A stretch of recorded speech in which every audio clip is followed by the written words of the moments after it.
भारतीय नृत्य शैली में पात्र के मुख्य लक्षण क्या हैं या पात्र के प्राण क्या है, इसकी चर्चा की गई है। आइए हम अभिनय दर्पण दर्पण को काव्यात्मक रूप देते हुए इसे आपके समक्ष प्रस्तुत कर रहा हूं। फुर्ती, स्थिरता, सुदृष्टि, मुद्राकृति में हो माधुर्य, धारण शक्ति, वचन चातुरी, श्रद्धा का जिसमें प्राचुर्य, गीत पटु और थके कभी ना, प्राण समान ये 10 गुण, जिसमें हो वह पात्र सदा ही विधिवत नृत्य करे निपुण।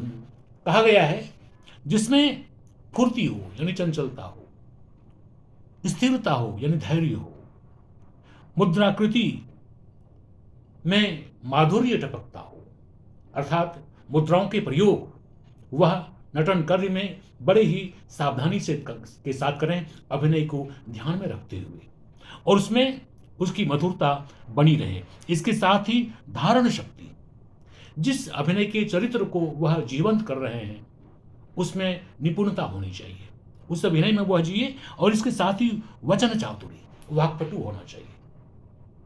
किस मंच पर अपनी बातों को कैसे हम रखेंगे ताकि जितने भी सभा में आए दर्शकगण हैं, सभासद हैं, सभी के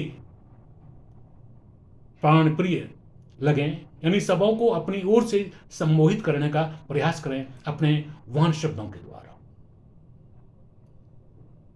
और इसके साथ ही श्रद्धा से भरा हुआ वह व्यक्ति हो, अर्थात धर्म कर्म को मानने वाला, श्रद्धा भक्ति से अपने सहज भाव को प्रस्तुत करने वाला हो। वह जो होता है वही वास्तव में नाट्य में निपुण माना जाता है। गीत पटु, गीत को गाने की उसमें कला हो, यानी दक्षता के साथ गीत को तालबद्ध लय और राग रागिणी को ध्यान में रखकर गाए।